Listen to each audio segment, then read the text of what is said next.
ஒரே பிரச்சனை மேலே பிரச்சனையாக வந்து சிறகடிக்காசை சீரியலில் புதுசாக க்ரியேட் ஆகுதே தவிர பழைய பிரச்சனைகளை முடித்த பாடே காணும். அப்படியே நிற்குது எல்லா கதையும் அங்கங்கே பெண்டிங்கில்.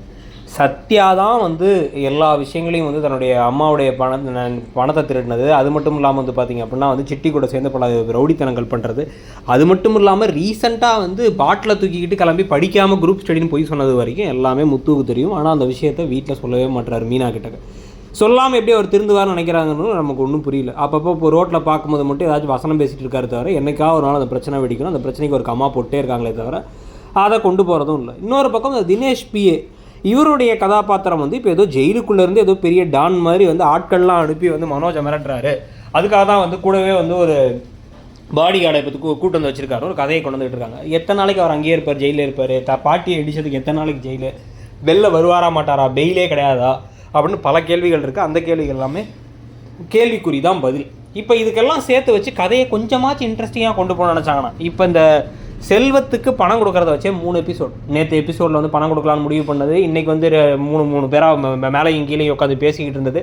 நாளைக்கு போய் செல்வத்துக்கிட்டே நேரடியாக போய் பேசி அந்த பணத்தெல்லாம் வந்து ஆடம்பர செலவு வேணான்னு சொல்ல, முத்து எப்படியா பேங்க்லேருந்து பணத்தை எடுத்து வந்து கொடுத்தாலும் அவர் வாங்கிக்க மாட்டேங்கிறது, அதில் முத்து கடுப்பாய் மீனாட்ட சண்டை போடுறதுங்கிறது ஒரு பக்கம். இன்னொரு பக்கம் வந்து பார்த்திங்க அப்படின்னா வந்து இப்போ 1 லட்ச ரூபா அட்வான்ஸை கொண்டு போய் கொடுத்து ரோஹிணி வந்து தனக்கு வந்து ஒரு வீடை ஏற்பாடு பண்ணுறாங்க அப்படிங்கிறது இன்னொரு பக்கம்னு கதையை கொண்டு போகிறாங்க.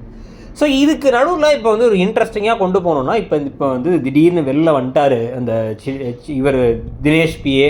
அவர் வந்துட்டு என்ன சொல்லணும் அப்படின்னா வந்து இந்த சிட்டியை வச்சு மிரட்டி என்னை அடிக்க வச்சதில்ல, இதுக்குன்னே பாரு உன்னை என்ன பண்ணுறேன்னு மட்டும் பாரு, உன் புருஷன் ஆல்ரெடி நான் மிரட்டிட்டு தான் இருக்கேன், அவன் பயந்து நடுங்கி போயிட்டு தான் இருக்கான், கூடவே உன்னை ஃபாலோ பண்ணிட்டு வரும்போது வந்து நீ ஒரு வீடு வாடகைக்கு எடுத்திருக்க, அங்கே தான் உங்கள் அம்மாவையும் பிள்ளையும் கூட்டு வந்து வைக்க புரியாமல் என்ன பண்ணுற நீன்னு பார்ப்போம். எப்படி அவங்க வந்ததுக்கப்புறம் நீ வந்து டெய்லி எப்போ வேணாலும் கூட்டு வந்து காமிச்சிட்டு இருப்பேன் நான் உன் புருஷனுக்கு இல்லை உன் மாமியாருக்கு அப்படின்னு மிரட்ட ஆரம்பிக்க, அவரை ஏதாச்சும் பண்ணணும்னு சொல்லிட்டு இப்போ வந்து விடாப்பிடியாக இப்போ ரோஹிணி இறங்கி சிட்டிக்கிட்ட பேசி அவனை போட்டாச்சு தள்ளுடுங்க அப்படிங்கிற லெவலில் வந்து இறங்குற அளவுக்கு அவங்க கொஞ்சம் கொஞ்சமாக பெரிய வில்லியாக மாறுறதுக்கான வாய்ப்புகள். அதுக்கப்புறம் வந்து அதுக்கு நடுவில் அவங்க சிக்கிக்கிறது அப்படின்னு கதையை கொண்டு போனாவாச்சும் பரவாயில்ல. எதுவுமே இல்லாமல் கதையில் சும்மா புது ஃபில்லர் எபிசோட்ஸ் வச்சா, ஃபில்லர் எபிசோட்ஸ் சில சமயம் பார்க்குறபடி இருக்குங்கிறது உண்மை தான்.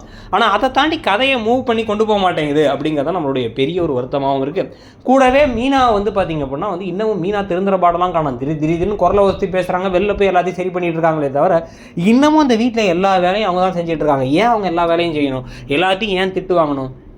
அவங்களுக்குன்னு தனியாக ஒரு வேலை வந்துருச்சு. அவங்களுக்கும் வந்து பூ விற்கிறதுக்காக ஒரு வண்டியை வாங்கி கொடுத்தாச்சு, பூ கட்டுறதுக்கும் திட்டு வாங்குறாங்க, பூவை கொண்டு போய் கொடுக்க போனாலும் திட்டு வாங்குறாங்க. அதுக்கு நடுவில் விஜயாவுக்கு கையமைக்கொடு காலமைக்கொடு சாப்பாடை கொண்டு போய் கொடுங்க வேலையெல்லாம் செஞ்சுட்டு இருக்காங்க. இதெல்லாம் பார்க்கும்பொழுது நமக்கு கோவம் வருது, ஆனால் மீனாவுக்கு கோவம் வர மாட்டேங்குது. அதை பற்றியும் இந்த கதை போகிறத பற்றி நீங்கள் என்ன நினைக்கிறீங்கிறத சொல்லுங்கள். தேங்க்யூ.